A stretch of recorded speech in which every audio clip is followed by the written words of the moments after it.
Hello everyone, welcome to our channel English Guru. Telugu భాష సహాయంతో సులభంగా ఇంగ్లీష్ భాషని నేర్చుకుందాం. Let's begin. ఈరోజు క్లాస్లో మనం పిల్లలతో ఎక్కువగా మాట్లాడే పదాలు ఉంటాయి కదా, వాటిని ఇంగ్లీష్లో ఎలా చెప్పాలి అనేది మంచి మంచి ఉదాహరణలతో మంచి మంచి సెంటెన్సెస్ ద్వారా నేర్చుకుందాం. సో నా క్లాసెస్ కనుక మీకు నచ్చినట్లయితే లైక్ చేయండి, కామెంట్ చేయండి, సబ్స్క్రైబ్ చేయండి, షేర్ చేయండి. ఫస్ట్ వన్, ముక్కు తుడుచుకో అంటే వైప్ యువర్ నోస్. వైప్ అంటే తుడుచుకోవడం. Wipe your nose clean. నీ ముక్కుని శుభ్రంగా తుడుచుకో. Use a handkerchief to wipe your nose. So మనం పిల్లలకి స్కూల్కి వెళ్ళేటప్పుడు చెప్తుంటాం కదా, ఒక హ్యాండ్ కర్చీఫ్ పెట్టి నీకు ఎప్పుడైనా ముక్కు శుభ్రంగా లేనప్పుడు హ్యాండ్ కర్చీఫ్తో ముక్కు తుడుచుకో అని చెప్తుంటాం కదా, అప్పుడు use a handkerchief to wipe your nose. Take this tissue paper to wipe your nose. ఈ టిష్యూ పేపర్ తీసుకొని నీ ముక్కుని శుభ్రంగా తుడుచుకో అని అర్థం. Take this tissue paper to wipe your nose. Next, మూతి తుడుచుకో. Wipe your mouth. సో ఇందాక చెప్పినట్లుగా వైప్ అంటే తుడుచుకోవడం. There is something on your lips, wipe it. So పిల్లలు ఏదైనా తిన్నప్పుడు మూతికి ఏదో ఒకటి అంటుకుంటుంది కదా, సో అప్పుడు ఇలా చెప్తాం, there is something on your lips, wipe it. నీ మూతి మీద లేదా నీ పెదాల మీద ఏదో అంటుకునుంది, వైప్ ఇట్, దాన్ని తుడుచుకో. After eating wash your hands and wipe your mouth. So తినడం పూర్తయ్యాక చేతులని కడుక్కోవాలి అండ్ మూతిని తుడుచుకోవాలి. సో ఇలా చెప్తాం కదా మనం పిల్లలకి, after eating wash your hands and wipe your mouth.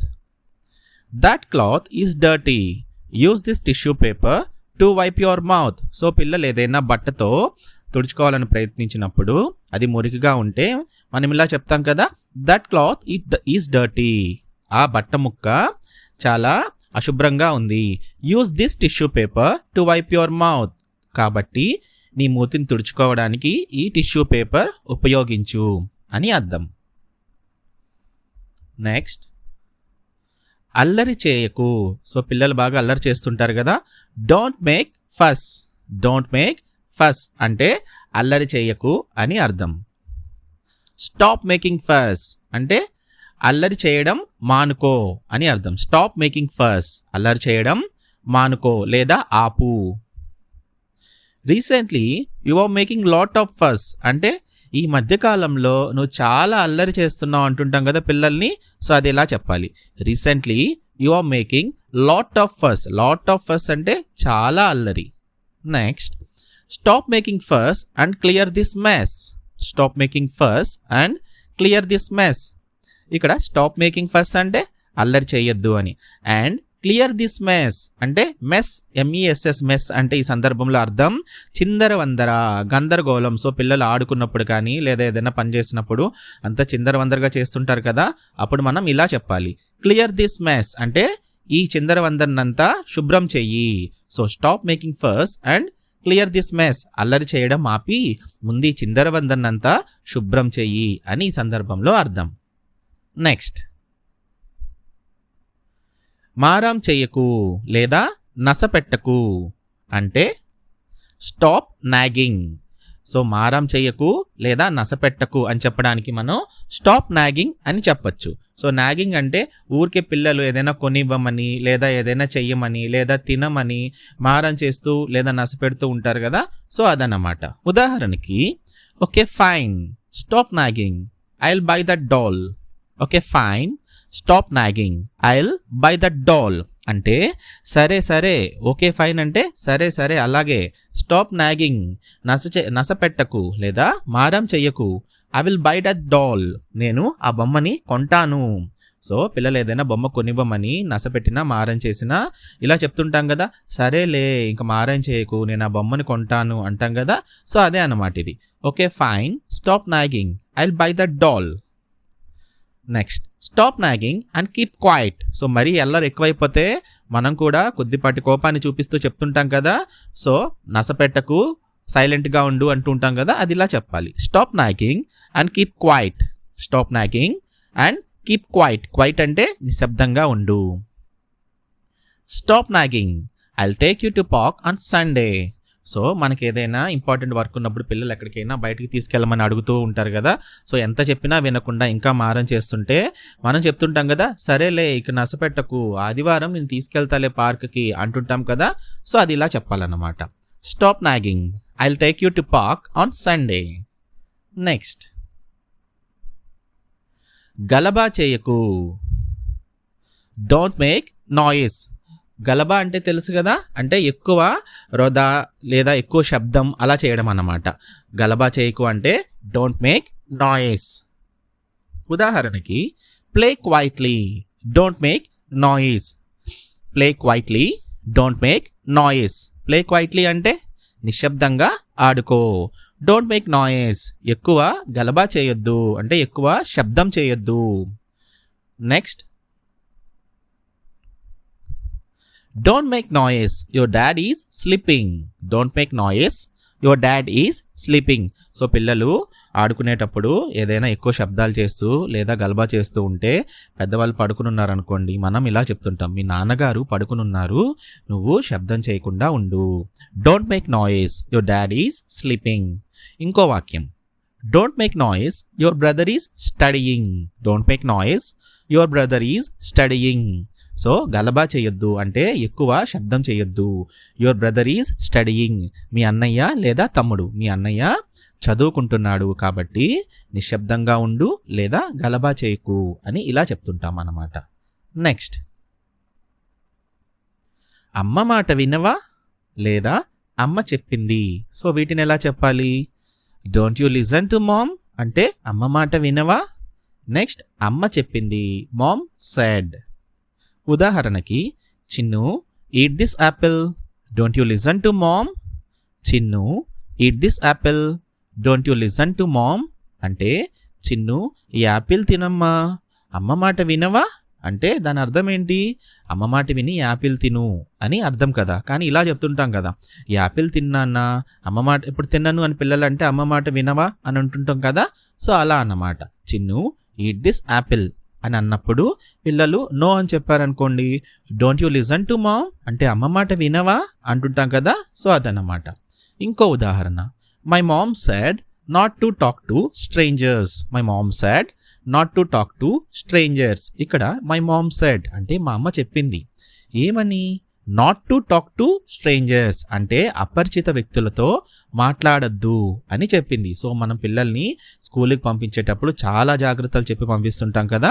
వాటిల్లో ఒకటి, ఎవరైనా పరిచయం లేని వ్యక్తులు పలకరించినా మాట్లాడినా వాళ్ళతో ఎట్టి పరిస్థితుల్లో మాట్లాడకూడదు అని చెప్తుంటాం కదా. సో అదే అన్నమాట.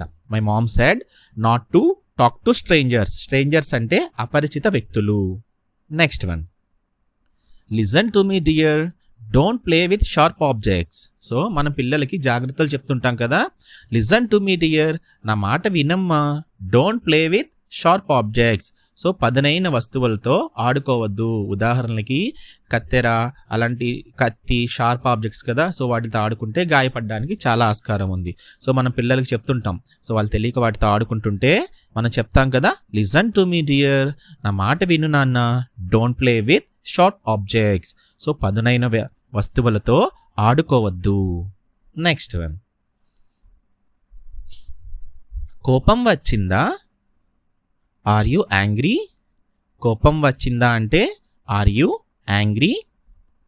Are you angry at me for not letting you play. Are you angry at me for not letting you play అంటే నీకు నా పైన కోపంగా ఉందా, నిన్ను ఆడుకోనివ్వనందుకు. ఇక్కడ నాట్ లెటింగ్ యూ ప్లే అంటే ఆడుకోనివ్వకపోవడం. సో ఆడుకోవడానికి ఒప్పుకోకపోవడాన్ని not letting you play. Are you angry at me for not letting you play అంటే నిన్ను ఆడుకోనివ్వకుండా ఉన్నందుకు, చేసినందుకు నా పైన కోపంగా ఉందా అని అర్థం. Next example, are you mad at me for not letting you play. ఇక్కడ పై వాక్యం కింద వాక్యానికి రెండిటికి ఎగ్జాక్ట్గా ఒక్కటే అర్థం. కానీ పదాలు అక్కడ యాంగ్రీ అని వాడాము, ఇక్కడ యాంగ్రీ అని వాడాము, ఇక్కడ మ్యాడ్ అని వాడాము. కానీ వాడుక భాషలో మనం are you mad at me for not letting you play అనేది ఎక్కువగా ఉపయోగిస్తుంటాం. జనరల్గా మ్యాడ్ అంటే ఏంటి? పిచ్చి. కానీ are you mad at me అంటే నా పైన కోపంగా ఉందా అనేసి వాడుక భాషలో అర్థం అన్నమాట. సో కన్ఫ్యూజ్ అవ్వకండి, are you mad at me అన్నా కూడా నా మీద కోపంగా ఉందా అనే అర్థం. Next one, my mom will be angry at me if I'm late. My mom will be angry at me if I'm late. మా మమ్మీ నన్ను కోప్పడతారు ఎప్పుడు నేను కానీ లేట్గా వెళ్తే మా అమ్మ నా పైన కోప్పడతారు అని అర్థం. So my mom will be angry at me if I'm late. చూసారా, ఈ యాంగ్రీ అనే పదాన్ని రకరకాల మనం సందర్భాల్లో ఎలా ఉపయోగిస్తామనేది కూడా మనం ఈ ఎగ్జాంపుల్స్ ద్వారా నేర్చుకున్నాం. సో మీకు ఇంకా ఇలాంటి నేను చెప్పిన పదాలని ఇంకా ఎలాగైనా ఉపయోగించాలని డౌట్ ఉంటే మీరు ఆ వాక్యాన్ని తెలుగులో కామెంట్ చేశారు అంటే నేను దాన్ని నెక్స్ట్ క్లాస్లో మీకు ఇంగ్లీష్లో ఎలా చెప్పాలి అనేది నేర్పిస్తాను. నెక్స్ట్ వన్, అలిగావా లేదా దిగులుగా ఉన్నావా. దీన్ని ఎలా చెప్పాలి? Are you gloomy. So are you gloomy అని దిగులుగా ఉన్నావా అని అడగొచ్చు. సో అలిగావా అని కూడా మనం గ్లూమీ అనే పదం వాడొచ్చు, ఎందుకంటే అలిగితే దిగులుగా ఉన్నట్టే ఉంటారు కాబట్టి మనం గ్లూమీ అనే పదం వాడొచ్చు. ఉదాహరణకి, don't be gloomy, cheer up. Don't be gloomy, cheer up అంటే అలా దిగులుగా ఉండొద్దు, సంతోషంగా ఉండు. కమాన్, చీర్ అప్ అంటే పదా ఉత్సాహంగా ఉల్లాసంగా ఉండు, ఆనందంగా ఉండు. Don't be gloomy, cheer up. Next, what happened at school, you look so gloomy. స్కూల్లో ఏం జరిగింది, నువ్వు చాలా దిగులుగా కనిపిస్తున్నావే. వాట్ హ్యాపెండ్ ఎట్ స్కూల్ అంటే స్కూల్లో ఏం జరిగింది అని అర్థం. యు లుక్ సో గ్లూమీ, నువ్వు చాలా దిగులుగా కనిపిస్తున్నావు. మన పిల్లలు ఇంటికి దిగులుగా వచ్చారనుకోండి, ఖచ్చితంగా అడుగుతుంటాం కదా ఏం జరిగింది నాన్న అని. సో అదన్నమాట.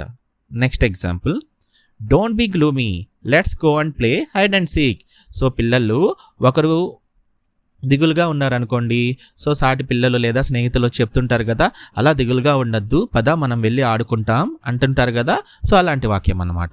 డోంట్ బీ గ్లూమీ, దిగులుగా ఉండద్దు. Let's go and play hide and seek, మనం వెళ్ళి దాగుడు మూతలు ఆడుకుందాం. హైడ్ అండ్ సీక్ అంటే దాగుడు మూతల ఆట. సో మనం దొంగ పోలీస్ దాగుడు మూతలు ఆడతాం కదా, సో దాన్ని ఇంగ్లీష్లో హైడ్ అండ్ సీక్ అంటాం. లెట్స్ గో అండ్ ప్లే అంటే మనం వెళ్ళి ఆడుకుందాం. ఏంటి? హైడ్ అండ్ సీక్, దాగుడు మూతలు అని అర్థం. సో నా క్లాసెస్ మీకు ఎలా అనిపిస్తున్నాయి అనేది దయచేసి కామెంట్ సెక్షన్లో మెన్షన్ చేయండి. అంతేకాక మీకు ఇంకా ఏవైనా వాక్యాల్ని ఇంగ్లీష్లో ఎలా మాట్లాడాలి అని తెలుసుకోవాలనిపిస్తే సో వాటిని కూడా కామెంట్ సెక్షన్లో మెన్షన్ చేయండి. సో నేను ఫర్దర్ క్లాసెస్లో వాటిని ఇంగ్లీష్లో ఎలా చెప్పాలి అనేది వీలైతే ఇంకొన్ని ఎగ్జాంపుల్స్ జోడించి కూడా మీకు ఎక్స్ప్లెయిన్ చేయడానికి ట్రై చేస్తాను. నా క్లాసెస్ కనుక మీకు నచ్చినట్లయితే లైక్ చేయండి, కామెంట్ చేయండి, సబ్స్క్రైబ్ చేయండి, షేర్ చేయండి.